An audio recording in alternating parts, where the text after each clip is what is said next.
Welcome to Absolutely Not, the live podcast series dedicated to providing examples of setting personal boundaries at work and the vocabulary needed to name harm in those spaces.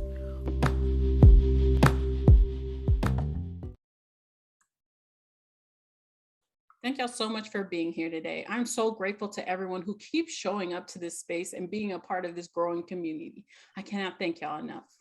Real quick, if you appreciate the work that I do, whether it be here or elsewhere, please visit the Support the Mission page on my website. There are several options to choose from to support my work, so please choose one. Thank you. The key words for this episode are racism, anti-Blackness, and harm. I encourage y'all to look up the definitions of these words and compare them to the definitions you carry with you on a daily basis. If you need help comparing, please let me know. This episode is sponsored by BetterHelp. BetterHelp allows you to connect with one of 24,000 licensed therapists in a safe and private online environment. You pay a low flat fee for unlimited therapy with your therapist. Visit www.betterhelp.com/absolutelynot for more information and to get 10% off your first month. This link can be found in the show notes. Today's episode is titled, But Racism Though. I'm excited to talk about this topic with our amazing special guest, Sharon Hurley Hall, her. She is an anti-racism activist, writer, and educator. She is the founder and curator-in-chief of Sharon's Anti-Racism newsletter. In this twice-weekly online publication, Sharon writes about existing while Black and majority white spaces and amplifies the voices of other anti-racism activists. Yes, she has written and ghostwritten articles for companies and nonprofits looking to show up authentically with their DEIB and JEDI content. In addition, Sharon is the diversity team lead and anti-racism educator at Omnis Education, where she develops and leads anti-racism workshops and diversity education curricula. She identifies as a Black woman of Caribbean descent. Thank you so much for being here today. Thank you, Katrina. I'm so happy to be here. And thank you, everybody, for being here with us. I'm glad you could fit it in the schedule. In addition, Sharon, you do so much for the community. Why are you doing so much? You know, I think there comes a time when you have to use the gifts that you have to make the world better for everyone.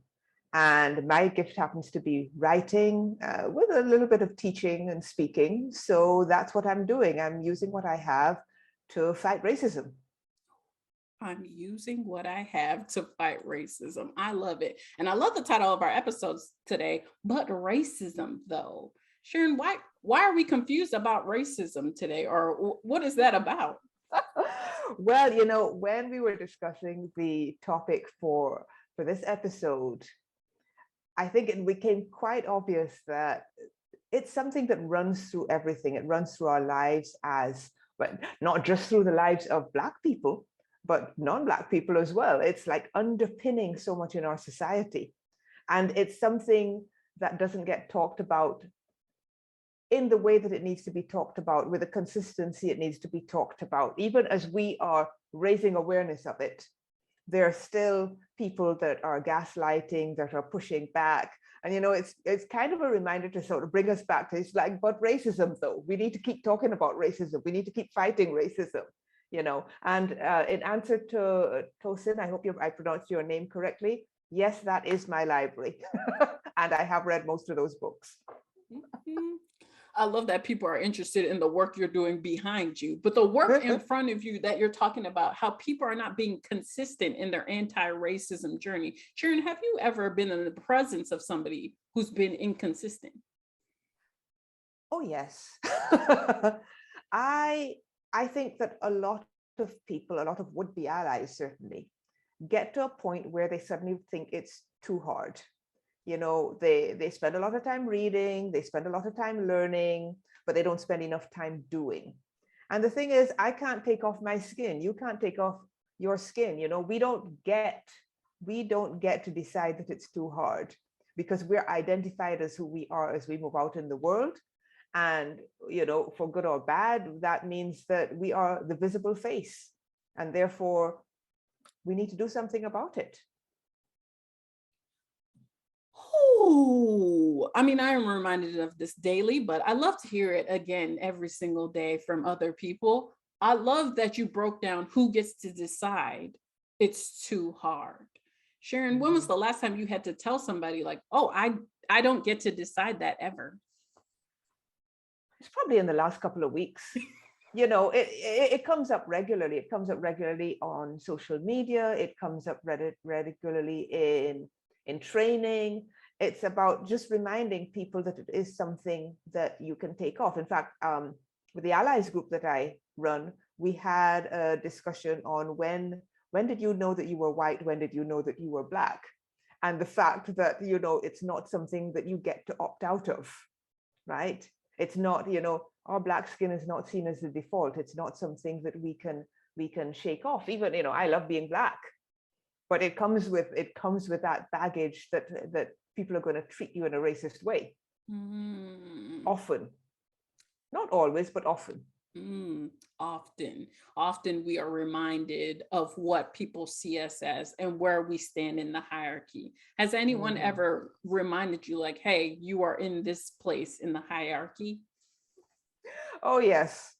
Well, we get a lot of trolls on social media. We get a lot of people that, say, go back to your country, that, forgetting that their ancestors were the ones that forcibly removed us from our countries, right? We get a lot of people gaslighting and not taking our opinion. And, I have to say, and it's something that I've said a lot recently, as a Black woman who has been experiencing racism for several decades, I have an MA, a PhD, I have all the degrees in experiencing racism, right? I don't have to be, let's say, a certain author that we know writing about it and topping the bestseller list without actually having any lived experience. I have lived experience.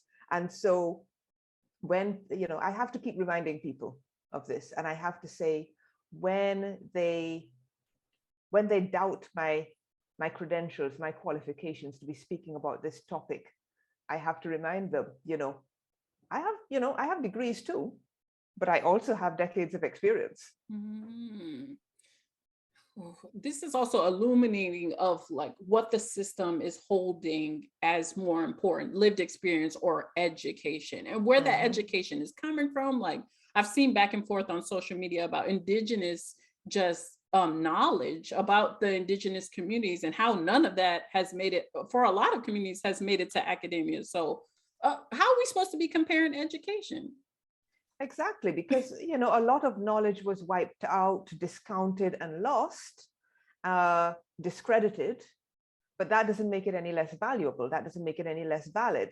And it's very interesting that certainly in medicine and in many fields, people are coming back round to different ways of thinking. And if we had gone with the indigenous view of the land, for example, we might not find ourselves in the situation we're in with climate change. We might not find that certain populations who happen to look like you and me might be facing starvation because of the depredation of their lands, while other people who don't look like you and me are sitting pretty, making millions and billions. And I hope whoever needed to hear that heard it. What I love that you're bringing to light is not allowing people around you who are not about what you're about to dictate what you should be doing for work or what type of work you've been doing. How are you able to do that, especially when people are constantly reminding you that your work is not valuable?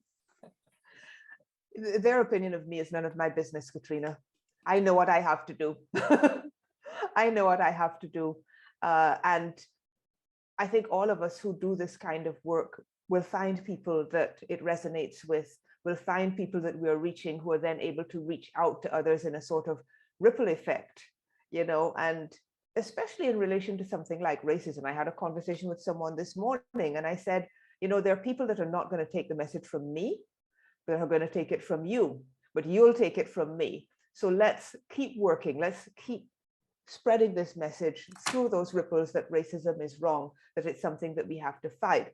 And not just racism, but the whole white supremacist systemic system that underpins the way that we are treated, the way that we are seen, whose voices are heard, whose are silenced, whose are valued, whose are less valued, who's giving opportunity, who's denied opportunity, etc. Etc. Because I love that you keep using the word underpinning, because a lot of people are like, oh, well, that's sexism. Oh, well, that's homophobia. Underpinning. Let's get to the underpinning. But I also love that you're talking about the community you're building. I just talked to somebody, Janelle Benjamin, about the people that I'm aligning with on LinkedIn. Hey, LinkedIn sometimes, but are the people that I want to be aligned with. And I love that. When did that start happening for you, Sharon? It was a strange thing. I, in mid 2020, started writing about racism, which I'd done occasionally before that, but I hadn't done regularly. And I wrote this one article called "I'm Tired of Racism," and realized I was so tired of racism, I had more to say. So I kept writing. And somewhere in there, and I'm not even quite sure how it happened, I got tired of making myself small or fitting myself into some perceived box. And so I started talking about it on LinkedIn. And so I met people like Janelle and Future and Aisha and Liz and Madison and all those, that wonderful community that's out there talking. And I have, that's only a fraction. And the allies who are there sharing information and trying to reach people. And I've completely forgotten the original question. No, you're on track. I just said, when did that start happening for you? I love that for you. Yeah. So it started then, and then I continued it. And somewhere towards the end of 2020, I realized that this was what I was meant to be doing. Sometimes you have gifts, you have talents, you have abilities, and you don't necessarily know what they're for. And so you go along using them for this and that. And I suddenly realized that the writing, which is something that I love, which is something I've written since I was a teenager. I worked as a journalist for a while. I've written for more of my life than I've not written. And I realized that this was a way to get the message out. And so one of the things I say is that, I'm fighting racism one article at a time.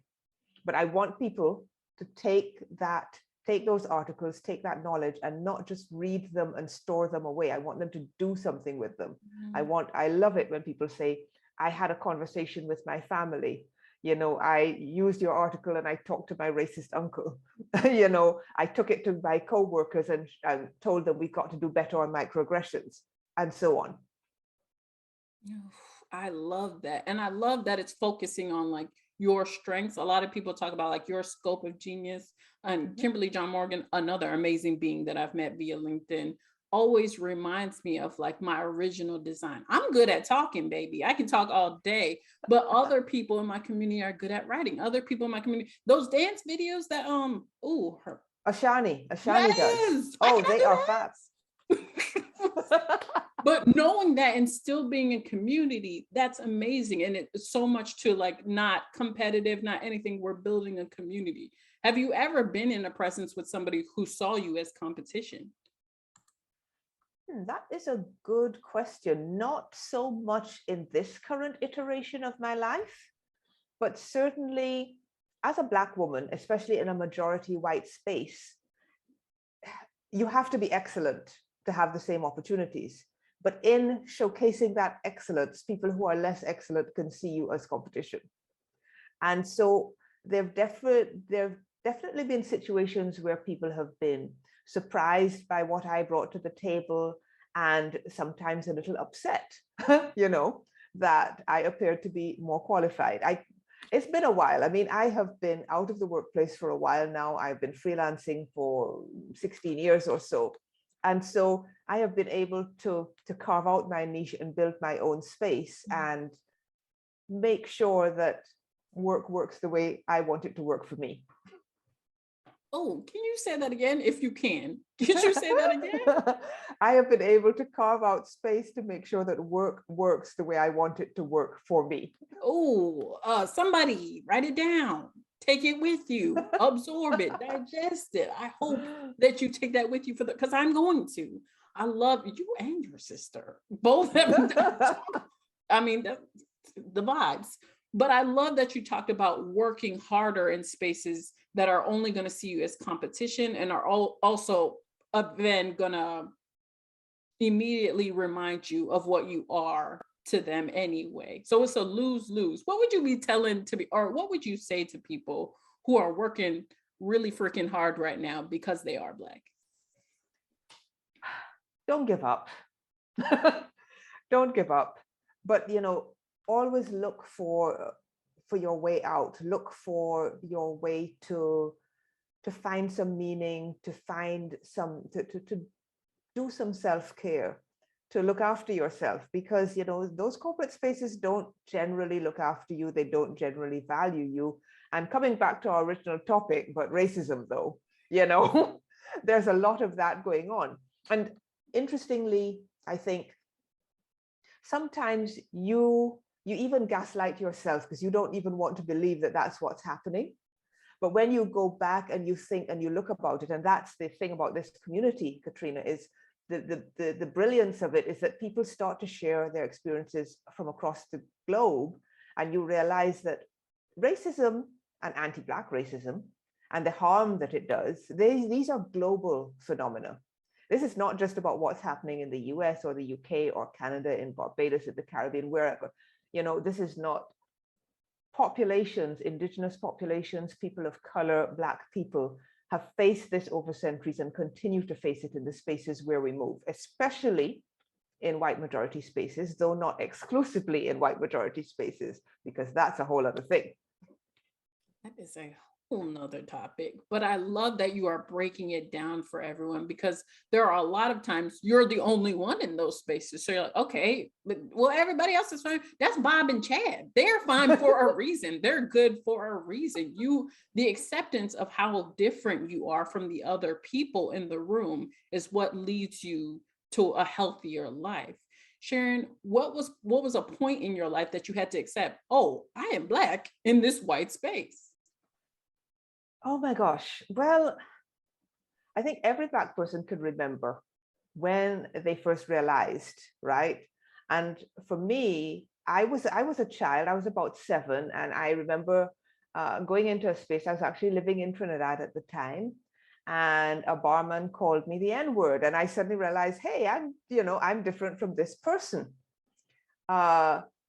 Later on, I realized it again when I lived in France for a year, and I was one of very few Black people in the town. And everywhere I went, people would stare at me. Some people would follow me around. A few people would shout things out.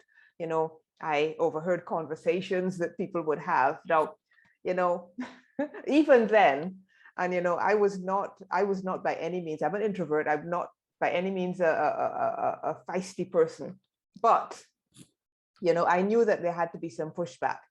So I remember once I was sitting in a cafe, and these 2 white Swiss guys were saying something about this Black person at the next table. And I knew just enough German to realize they were talking about me. So I pulled out my 2 sentences of German, saw the astonishment on their face, and then left. Now, bear in mind, I barely spoke the language. I just knew enough to know that they were talking about me. But I thought, I'm not letting you get away with that. I'm not letting you get away with assuming that I don't know stuff, that I don't have personal power. I'm not letting you get away with that. And of course, now that I'm several decades older, I don't, that attitude is more ingrained, shall we say. Thank you so much for sharing your experiences with us today. I lived in Japan for 6 years. And when I say anti-Blackness is it is, they have a word for it's kokojin. And so I would hear that word when I'm the only one on the train. And I'm like, so y'all are literally talking about me. Anyway, so it's global, it's the whole world. And so thank you so much for breaking it down with everyone. I love that you're also talking about the fact that Black people don't really get the chance or the opportunity to be introverted in a lot of spaces, which is why I appreciate the work that you and your sister are doing. When did you realize that you didn't really get the chance to be introverted? Well, let's talk about realizing that I was introverted. As a child, it was like, people thought maybe I was shy and so on. I was a grown woman before I realized there was a word for what that was. And it's interesting. I had an experience. I was in England, actually. I was in England, and I went to one of these. I just arrived, and I went to one of these, let me help you get a job training type things. And I sat there with my quiet self doing the exercises that had to be done. And then when we got to the end of the exercise, the guy called me in, and he was amazed because I had scored off the charts in the language use. And he thought because I was sitting there quietly, I knew nothing. Right. So certainly as a Black person, as a Black woman, being your normal quiet self can count against you. But of course, the flip side of that is you don't get to be loud and vocal either, because then you're an angry Black woman. And, I'm just going to be who I am, I think, at this point. But, it's a bit of a tightrope, and neither side is comfortable. I love the analogy of the tightrope, because that's what you have to do every day. And for anyone who does not share our identities, who's not Black and who's not a woman, I hope that you understand and take that away from this conversation, is that it's like walking on a tightrope every day. Sharon, that angry Black woman stereotype. I mean, I learned very early on, like, oh, that is a stereotype. That's not something they teach you in elementary school or in high school. Or when did somebody tell you about that stereotype, or when did you learn about that stereotype? It was a kind of reverse thing. I moved into an apartment in Southampton in England, and our neighbor was an older white lady. And at the end of the month, she had looked a bit dubious about our presence there. My flatmate was also Black, and she came down to tell us that, we weren't, it was going to be okay because, we weren't loud and we didn't play loud music, and, we weren't shouting at the tops of our voices. So that was my first inkling that I could be stereotyped in that way. And you get into situations, and I'm not calling any specifically to mind now, where you raise your voice justifiably and people assume that you're angry, or you say things and people assume that you're angry. And you might be angry, or you might not be angry, but you could be saying the same thing as the white person next to you, and it's going to be seen in a completely different way.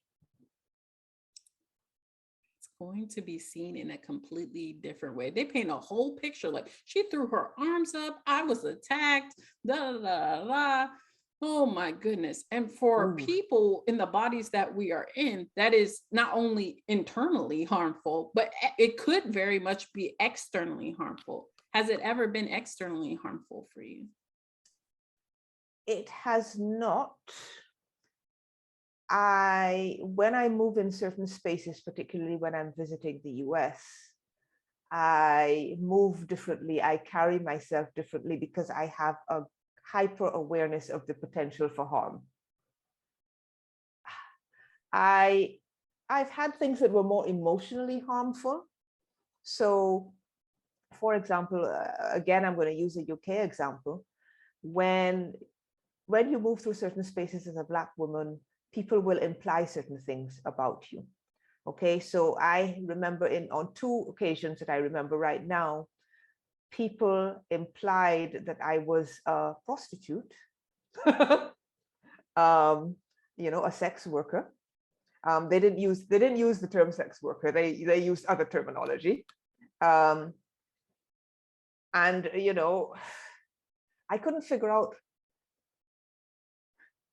I don't have a problem on the one hand, right? Sex work is work, okay? But I couldn't figure out what it was about me that made them pick me out. And the only thing that I could think of, given the color of my skin, was that I was a Black woman. In fact, that reminds me of a similar experience in France. A whole bunch of us walking back to where we were staying. I'm the one that gets curb crawled with someone trying to entice me into his car, right? So potential for harm rather than, potential for harm, and emotional harm rather than physical harm in those cases. Thank you so much for sharing these experiences once again, because I think that really ties into the theme of this conversation. We talked about that a lot, that in these mental health spaces or in these psychological safety spaces or harm filled spaces, they're always centering whiteness and what they're talking about as harmful. Have you ever been in a conversation where they're talking about mental health or harm or things of that nature, and they don't mention any of your experiences? Well, every conversation, practically every conversation in a majority white space negates the experience of Black people, ignores the experience of Black people. Whiteness is seen as the default, and the way that things are treated is seen as the default for that community. And, we have many, many examples, which I won't go into because they're quite traumatic for people listening, but we all know of examples in the news where Black people with mental health issues were treated badly and, did not make it to the end of the encounter, whereas white people who supposedly had mental health issues were managed to come out of it alive. Obviously, that does not tend to be the case, a consideration in most workplaces. I'm struggling to think now of specific examples. I would say that generally, my feeling in working in white majority spaces is that my experience as a Black person is not taken into account at all. That makes me want to cry. It just makes, because there are so many people dying from that, just being in these spaces and having to bear the burden of just nobody understands what I'm going through. And they're literally telling me that it's not that serious, or you're the only person going through it, the gaslighting and all that psychological harm could lead to death. Okay, let me bring it together. But well, if I can interject at this moment, you're right to feel emotional about it because it is hurtful, it is harmful. And that's, that's why we have our topic, but racism though, because we need to bring it back to let's address that, right? Let's address what's really going on behind the scenes. Let's address why you think that a Black woman who raises her voice is angry. Why do you think that the Black people in your office are less qualified? Why do you think that even though they're coming in early and leaving late, they're somehow lazy, right? That's racism, that's white supremacy in action, and it affects our lives daily, okay? Daily. And Sharon, there are people out there who are going to hear this message and still say, oh, I'm not going to do the work. And we're talking about the harm that happens when you don't do the work. But Sharon, what happens when people in positions of power do the work? Well, that can change the experience completely. It can change their own experience, and it can change the experience for the Black people and people of color around them. Because it makes a difference when you know that you're seen. It makes a difference when you're heard. It makes a difference when you're considered, and it makes a difference when you're accepted.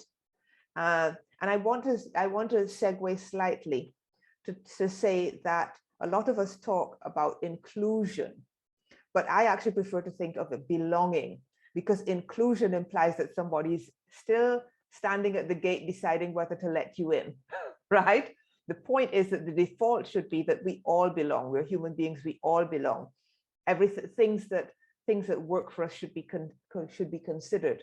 Things that make it a better workplace for us should be catered for.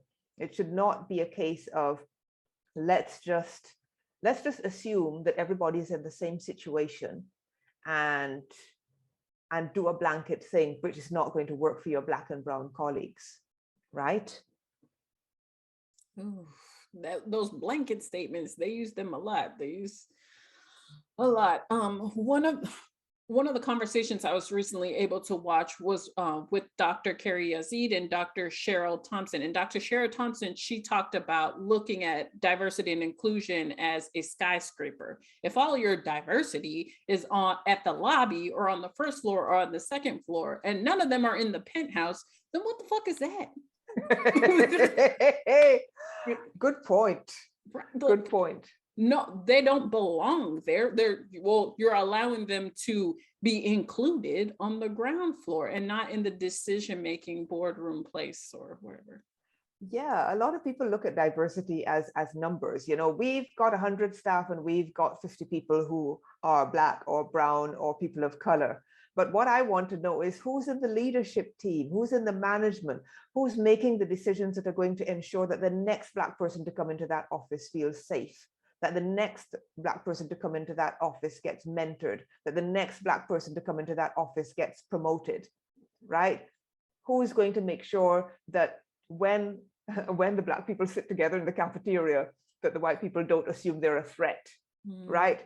Who is going to understand that, you know, we have our ways of talking to each other, and just because you don't get them, it doesn't mean that they're wrong or bad, right? I remember reading on LinkedIn a few weeks ago about two Black colleagues having a bit of banter between them, and the white colleague hearing the interaction and assuming that one of the colleagues was being harmed when that was not what was going on at all. And so one Black colleague ended up getting reported and with something on her record for it.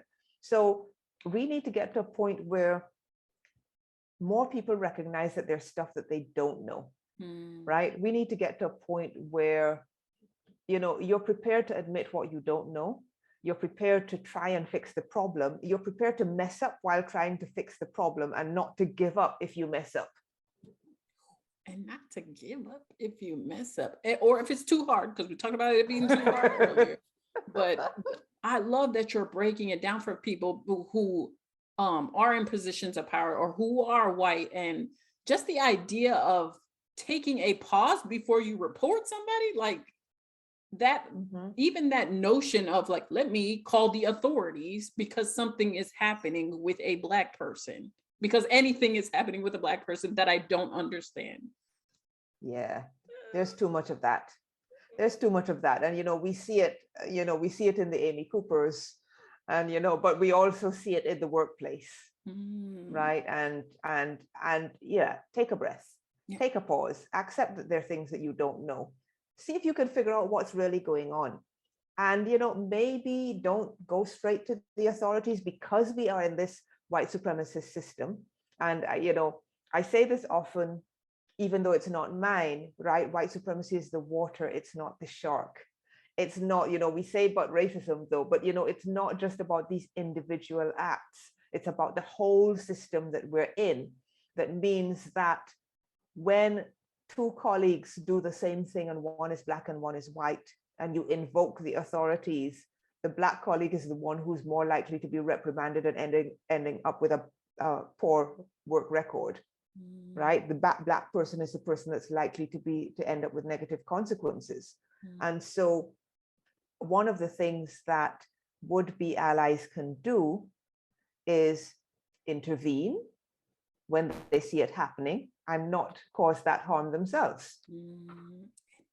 Cause that harm themselves. You have given us so many tips, so much insight in this episode, and I cannot thank you enough. For the people, you know what? Let's center Black people in this question.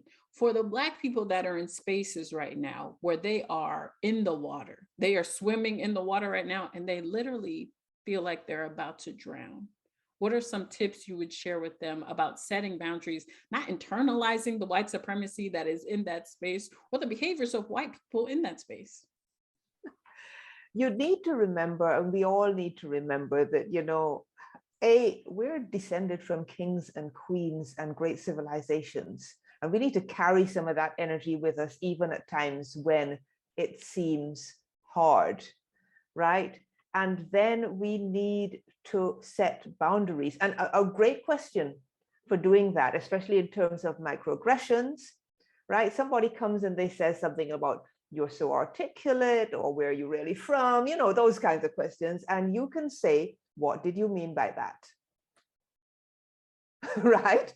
And leave them to explain or to flounder, because some people flounder, because well, people keep gasping, when you ask that question, right? And force people to hold up a mirror to the racism that's underpinning some of the ways that they behave, right?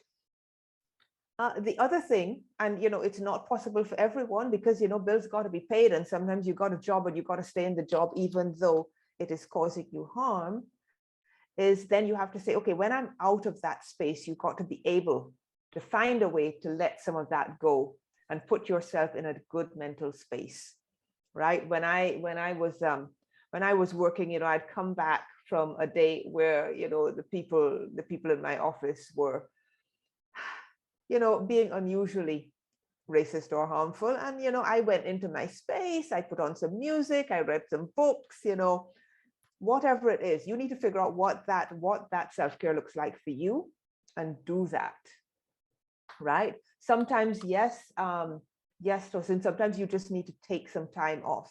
One of the things that I realized at the end of last year, because doing this work takes an emotional toll and you can easily burn out, is that sometimes I need to say, okay, one day a week I'm not going to be looking at this, or once a month, once every 2 months, I'm going to take a long weekend, right? Just switch everything off and just give yourself a break from that. And